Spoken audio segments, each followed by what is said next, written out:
Good afternoon, everyone, and welcome to today's webinar, Staying Ahead of Changing Energy Codes with Fiberglass and Mineral Wool. My name is Stacy Fitzgerald-Redd, and I'm Director of Communications for the North American Insulation Manufacturers Association and the Insulation Institute.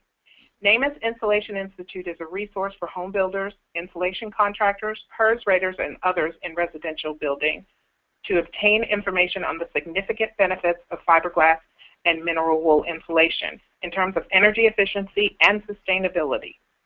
Our focus today is helping builders better understand code changes and meet requirements with fiberglass and mineral wool insulation. In addition, we'll talk about how to create a stronger energy efficiency selling proposition as a builder. Just one housekeeping note before we get started. We'll ask that all webinar participants hold their questions until the end of the presentation. There will be a period at the end of the presentation for you to ask questions, and you simply need to press the button that is the raise your hand signal on the control panel. Without further ado, I'll introduce our speakers, who are Jerry Hackney, Energy Code Program Manager for the South Central Partnership for Energy Efficiency as a Resource, or SPEAR, Cody Wilson, Market Development Manager for Owens Corning, and Lynn Motherow, owner of Austin Design Build.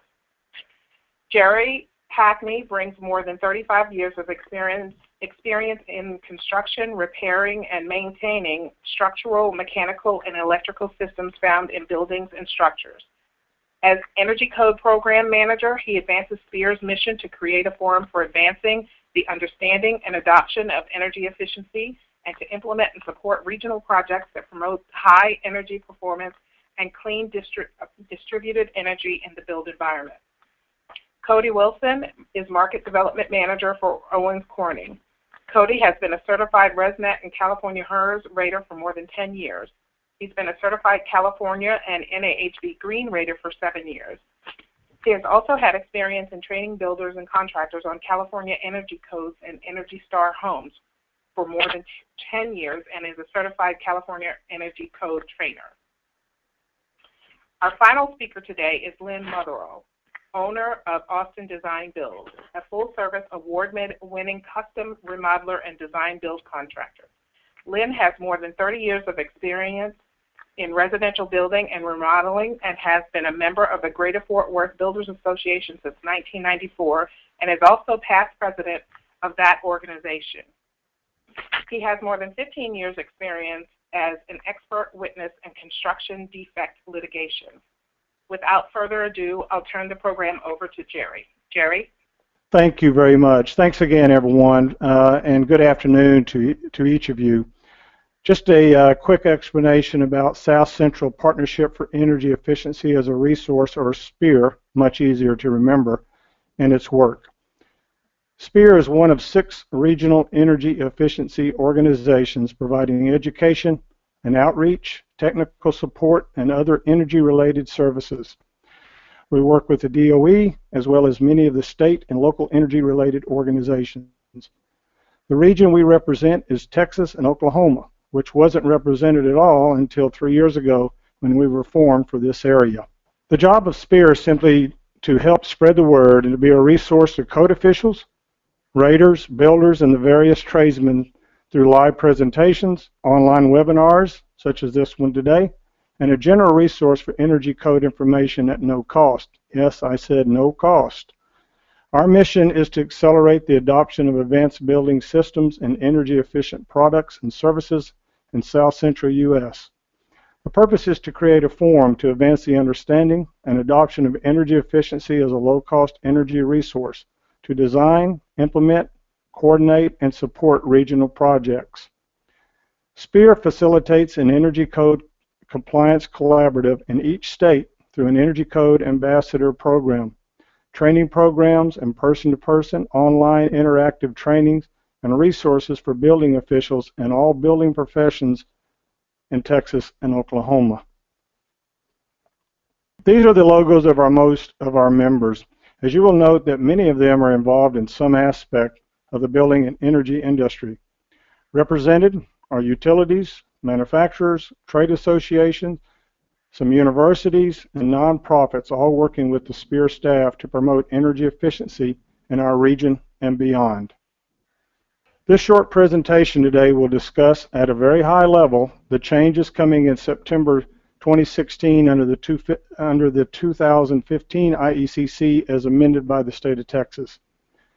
In the DFW area, most jurisdictions have rightfully, as per the law, adopted the 2009 IECC with some type of amendment, and a few have even moved to the 2012 IECC with amendments.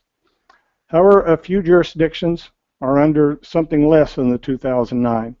These jurisdictions and builders will have a mountain to climb to jump to the requirements of the 2015 code. Suffice it to say that the move to the 2015 IECC will be an eye-opener for many jurisdictions and builders if not ready. So my recommendation, begin your planning now. This bar graph was developed from data provided by Texas A&M University's Energy Systems Lab. It shows that the combined initial cost and the long-term benefits of the state's adoption of energy codes.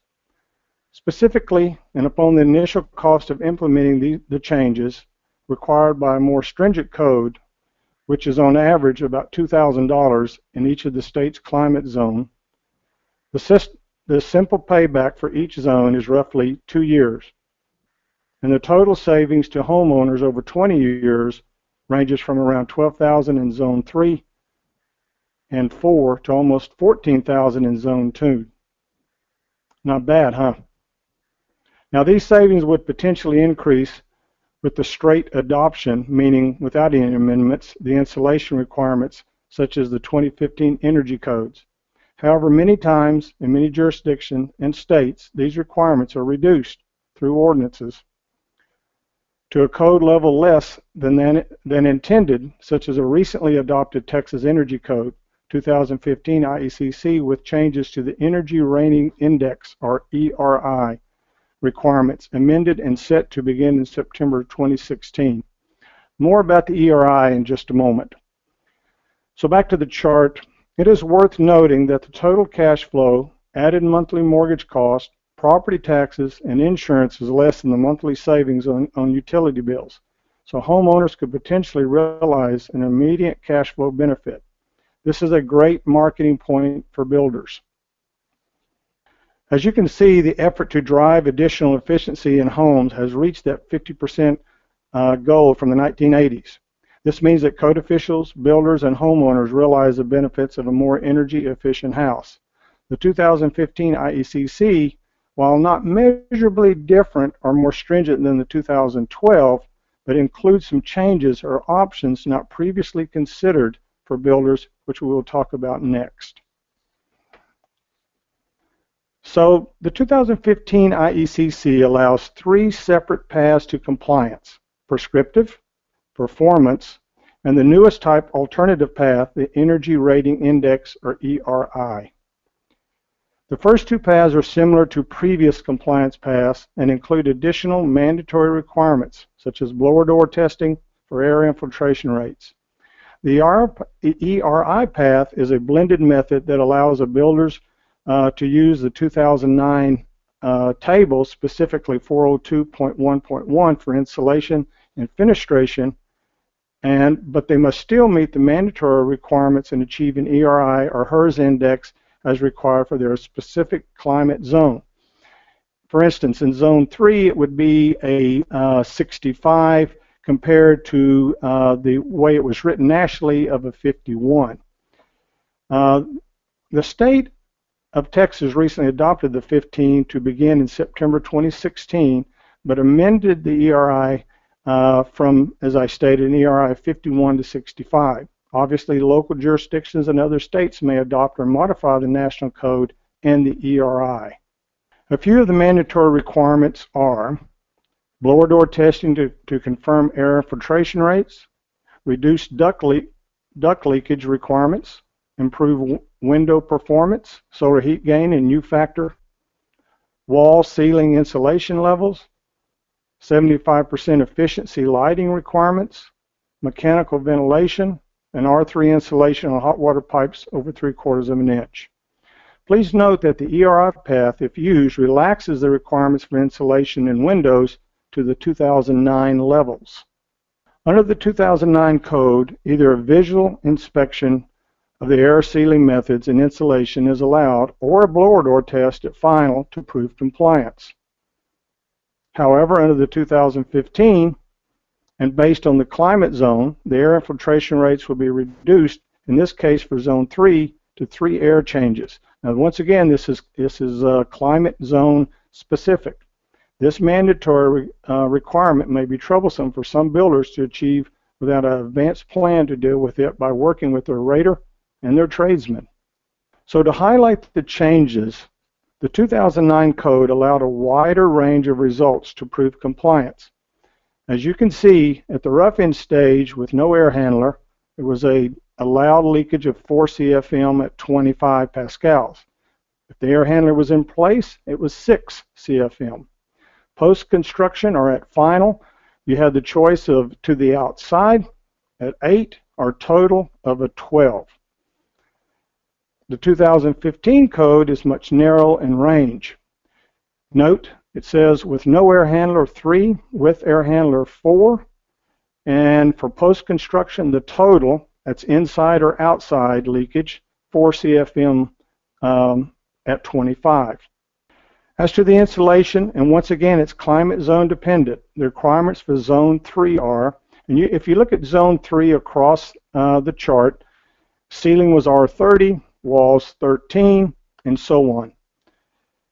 Under the 12 and the 15, particularly the 15, you can see that the ceiling requirements have been raised in R38, and the wood walls are 20 or 13 in the cavity plus 5 continuous on the exterior walls. Texas adopted the ERI amendments notwithstanding. So on this table, a builder would comply with all other requirements, mandatory requirements of the 15, prescriptive or performance, but if they use the ERI path, then they would follow the Zone 3 2009 requirements. So, dealing with high-density products such as fiberglass can help builders meet stringent code requirements like the 2015. And Energy Star and other above code programs in a cost-effective manner. Obviously, the insulation grade is critical, as is the method of training for field crews, which we will address shortly. You will notice on this chart that high density has an R15, and in a 2x6 cavity, it's an R24. This is a very significant improvement for high density fiberglass. Fiberglass and or mineral wool, along with proper air sealing methods, will produce a low-cost alternative to other forms of insulation. Additionally, fiberglass and mineral wool has high percentage of recycled content and very energy efficient. Provides a dense, effective barrier against heat loss in attics, walls, and hard-to-reach areas. Proper selection and air sealing can also reduce noise in a home, such as between living spaces and mechanical rooms. Air sealing is critical to the process as any other process when installing a wall system, ceiling system, whatever. When installing particularly fiberglass or mineral insulation. These products are not air barriers, but absolutely are an effective improvement material to prevent heat gain or loss through a wall assembly. When air sealing is properly completed, such as with a latex sealant, foam, or road seal, and fiberglass and mineral insulation is utilized, it can and will be effective as spray and foam at a much reduced cost. The photos show the application of an air seal product prior to installing the insulation. Of course, properly aligning the insulation with air barrier is critical for achieving uniform coverage, avoiding gaps, voids, and will reduce conductive air cycles within the wall cavity, which, as you know, reduces the effectiveness of the insulation by allowing heat gain or heat loss, as the case may be. Adds to the discomfort of the homeowner and adds potential moisture issues into the wall cavity. The builder, insulation installer, and the inspector must all understand the thermal boundary. When a cavity in a building assembly has insulation installed in such a way that allows for gaps and voids, heat gain or loss flows through the building envelope, or more specifically the thermal boundary.